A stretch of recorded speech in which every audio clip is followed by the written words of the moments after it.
રૂડકી અને એના ઉપરાંત એસવીએન સુરતના નિષ્ણાતો દ્વારા વિગતવાર તપાસ કરાવવામાં આવી હતી. નિષ્ણાતોના અભિપ્રાય અનુસાર હાલના બ્રિજના સુપર સ્ટ્રક્ચરને દૂર કરવું જરૂરી હોવાનું નક્કી કરવામાં આવ્યું છે.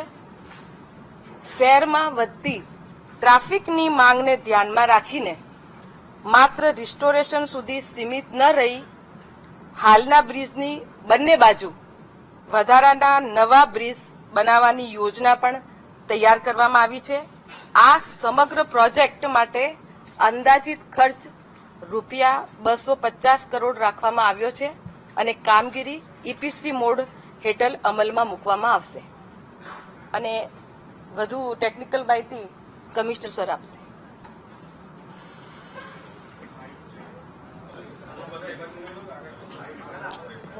ઇધર આ જઈએ. આ તો સંભળાશે, મને લાગે છે આ સંભળાશે બાય અંદાજ.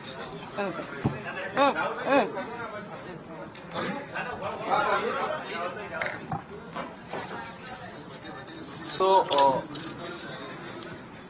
જે સુભાષ બ્રિજનું રિસ્ટોરેશન સાથે સાથે જે નવા બે લેન જે છે એને આડ કરવામાં આવશે. અત્યારે સુભાષ બ્રિજ જે છે એ 3 લેન 4 લેન કરીને રિસ્ટોરેશન કરવામાં આવશે. જે 18 મીટરનું જે અત્યારનું જે કેરેજ વે છે એને 3 લેનથી 4 લેન કરવામાં આવશે અને એના સાથે સાથે એના બંને બાજુ ડાબી અને જમણી બાજુ બીજા એક્સ્ટ્રા 2 લેન એને આડ કરવામાં આવશે.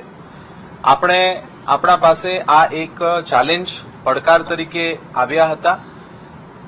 એ પડકારને આપણે ઓપોર્ચ્યુનિટી તરીકે લીધું છે અને આગળ અને પાછળ આપણને ટીપી રસ્તા 36 મીટરનું મળી રહે છે.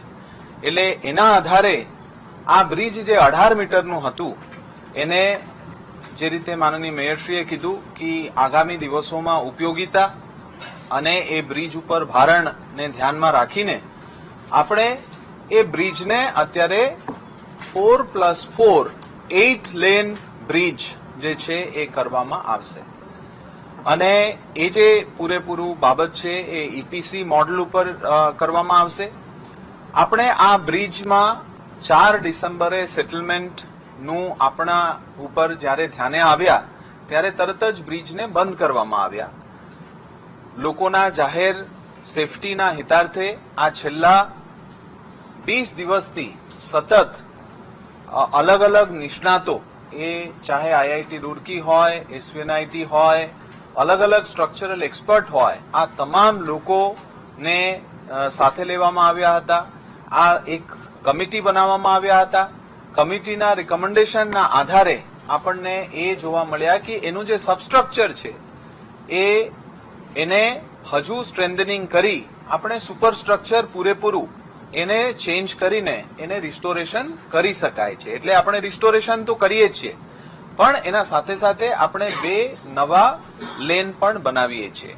એટલે એનાથી એનું જે કેરેજવે છે એ કેરેજવેમાં વધારાનું ક્ષમતાવર્ધન થશે અને એ વધારાનું જે ક્ષમતાવર્ધન થશે એમાં ટ્રાન્સપોર્ટેશન અને મોબિલિટીને પૂરેપૂરું શહેરને એના માટે ખૂબ ફાયદા બનશે.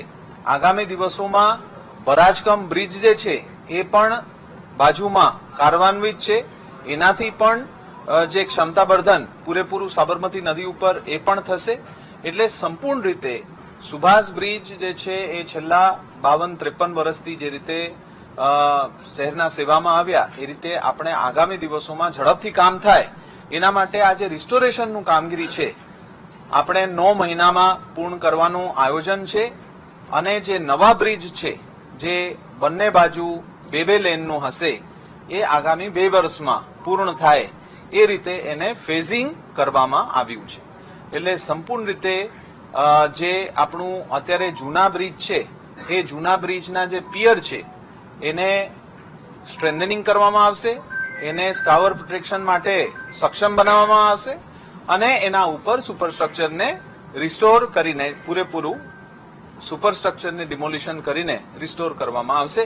કમિટીના આ જે રિપોર્ટ છે એ રિપોર્ટના આધારે આ આપણે નિર્ણય લેવામાં આવ્યું છે. આગામી સોમવારે એનું ટેન્ડર બહાર પાડવામાં આવશે અને એ ટેન્ડર ઇમિડિયેટલી બહાર પાડવાનું અને ઝડપથી લોકોના માટે આ બ્રિજ કાર્યાન્વિત થાય એના માટે અમદાવાદ મ્યુનિસિપલ કોર્પોરેશન ખૂબ ચિંતિત છે. રાજ્ય સરકારશ્રીના મદદથી આપણે જે છે એ કોઈ પણ એક્સપર્ટ એડવાઇસ હોય, ડિઝાઇન સર્કલના ઓપિનિયન હોય, રિવ્યુ હોય, એના માટે પણ રાજ્ય સરકારશ્રી તરફથી આપણને ખૂબ જે છે સપોર્ટ મળ્યા છે અને સંપૂર્ણ રીતે આ જે બ્રિજ છે એ આગામી દિવસોમાં અમદાવાદમાં ટ્રાન્સપોર્ટેશન અને મોબિલિટી ક્ષેત્રે એક આઇકોનિક બ્રિજ તરીકે ઊભું થાય એ રીતે અમદાવાદ મ્યુનિસિપલ કોર્પોરેશન કાર્યાન્વિત છે.